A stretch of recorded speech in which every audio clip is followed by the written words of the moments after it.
Here in South Philly, we celebrate many cultures. As a fellow neighbor, I am a proud member of the Cambodian community. However, from our journey from Cambodia to Philly started from the tragedies of war and genocide. The Cambodian Genocide. Launched by the Khmer Rouge, who committed genocide against its own people from 1975 to 1979. So the Khmer Rouge was a communist regime that took over Cambodia, and it was the darkest of times for Cambodian folks, and it was a very dark time in the world in general, globally.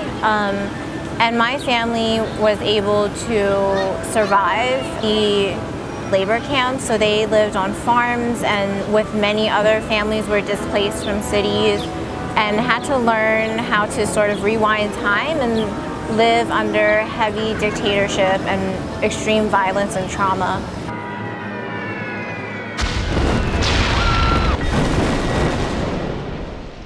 I was born in Chonburi, Thailand. During that time period, my other siblings were also born in a refugee camp as well.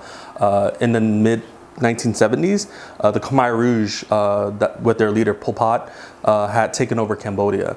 And during that time period, there was a self-genocide where nearly 1/3 of the entire population had died, systematically murdered within only 4 years. But yeah, there was a lot of suffering during the war. The Pol Pot regime, they murdered a lot of artists, they murdered a lot of educated individuals, scientists, teachers. So a lot of times when you think of the Holocaust, right, with the Jewish community and things like that, the next closest one to us is actually the Cambodian Genocide, where a lot of there's not one Cambodian Khmer person I know that was not impacted, that did not lose a family member. My personal family side, my dad's side, nearly, I would say 99%, 90% of his side completely got murdered or killed or died in general through the process. And it was a very impactful moment in time in our history. The terrors of the past forced many Cambodians to flee the country and find new home. Many of them came to the United States, especially here in South Philly, looking for peace, a second chance, and a place to be free to preserve their roots.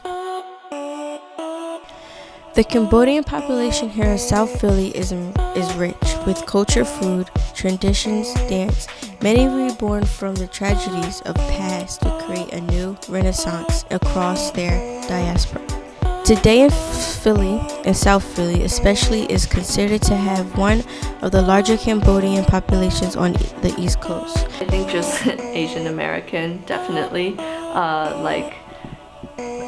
I grew up dancing Chinese traditional dance as a kid, so when I found that story, I think I found it in March actually, and Lanika was going to Cambodia for a couple months, so we couldn't actually meet up.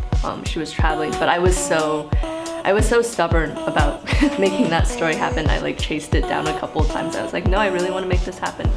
Technically, I started dancing when I was 7, but even when I was 2, I was following my sister and my cousins around when they were in dance class.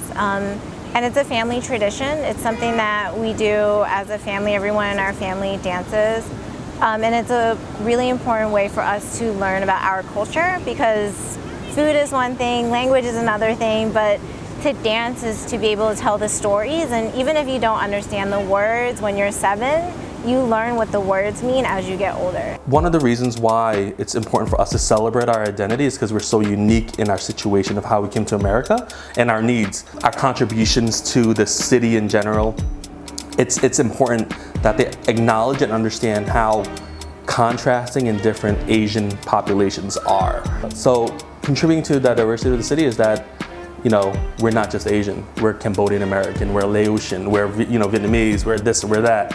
And to not look at us as just Asian people, and I think Cambodian people do a great job at that. Purpose.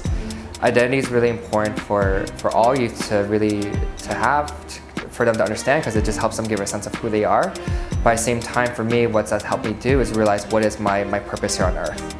And it was when I realized that, I am proud to now identify also as a Cambodian American, is what led me to my current work here at CGP. I'm very passionate about education issues and fighting for education, rights, and justices.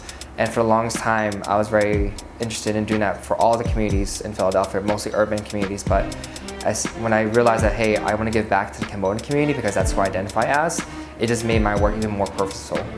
So I think for Cambodian youth, as they're growing up and really thinking about who they are, it's like, hey, it's not just figuring out, well, who are you and where you're from. It's also being like, okay, that's who you are. Who do you want to become? The Cambodian community are a part of a colorful rainbow in Philadelphia. We continue to become more vibrant as I and others of this new generation vow to enrich our culture. This is Maria Mom, the reporter of YJC WHYY Media Labs, signing off.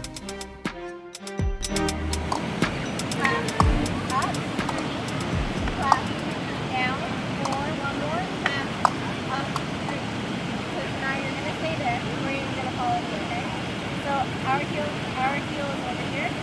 You're going to turn this way. Your foot is already out, okay? So you're going to turn to the left.